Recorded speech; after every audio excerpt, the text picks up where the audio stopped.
David, question for you. The team certainly turned on a powerful second half. The first half seemed a bit lacklustre though. What did you do at half time that changed things? I don't think it was lacklustre, to be honest, the first half. I thought they put us under a lot of pressure, and I thought they worked hard, but I thought that once we got on top of them, we seemed to be in a good place at half time, and I basically just told the boys just to keep basically doing what they were doing, make sure that the first 10 minutes it was our game, and I just felt that they would have to run out of steam somewhere, and I thought once we threw the subs on, it just showed that. So. I think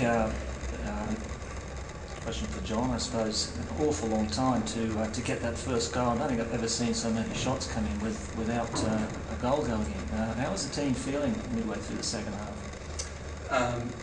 Steve, it's really just been a patient thing for us. Like, it's one of those nights, I suppose, where it does happen, where it just doesn't come off for us. The boy in goals did fantastic for them, and there were some great shots there that probably could have gone in other games, and were just a little bit unlucky. But to the credit for our boys, they were patient. We didn't argue. We just kept going, and the goals came in the end.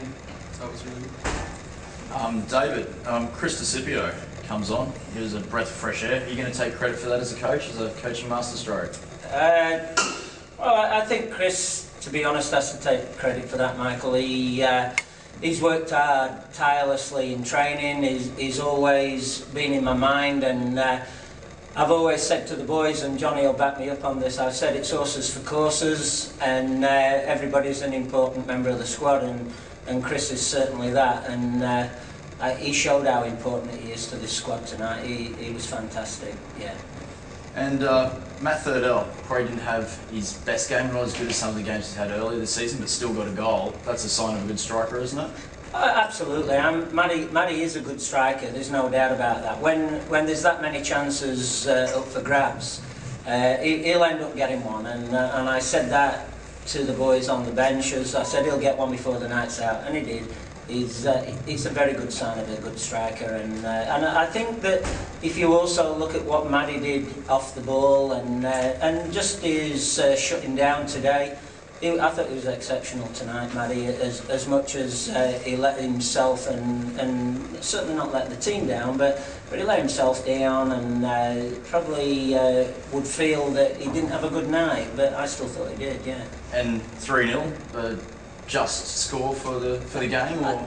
Well, look, I think it probably... Yeah, I do. I think it was a fair result. I mean, if you take the first 15 minutes away, we had the majority of the game.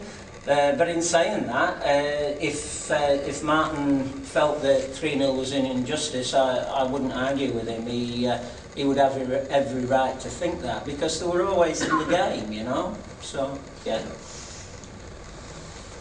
Yeah. John, being out there as the game wore on and probably seeing how the opposition players reacted as the goals started to go in, do you think this puts you in a good position now when you've got to play them in a fortnight's time? Yeah, I think it does. I mean, playing at Maribo is a game we're going to have to approach a little bit differently with the preparation, that sort of thing. It's always tough to go up there. But just in terms of the confidence of the boys to know what we're up against now, and again, just to go into the game and have the confidence of the football that we can play. If we play it for that 90 minutes, then we're going to come away with results. And to be fair, Steve, at the moment the boys are flying. Every week we're learning new things and gaining momentum, and the feeling within the group's fantastic. We're all enjoying it. Everyone loves coming to training, and game day is a bit of a celebration of that. So at the moment it's really good. Top of the league now with 3 away games to come, I think. Tough stretch for you? Well, I suppose it is. Like, we haven't had a lot of games away so far this season. I think really it's only been the one up to Mackay, really, and it always is. It's draining, it's a challenge. That's why we love doing QSL, because of the challenge of the preparation and the way that it tests the players. But I think we're in good hands, and we'll manage well, and we'll go on and keep up there. That's where we want to be. I think the way we're playing reflects that we should be there. So. Oh, I'm good. Yeah. Any of the fans like to ask anything?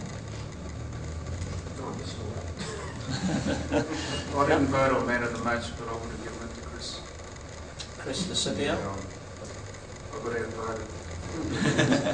I'll certainly let him know that, Jeff. I thought it should have been wrong votes for John Costello, but I wouldn't say that here because it embarrassing. Thanks very much. Okay, guys. Thank you. Thanks, Thank guys.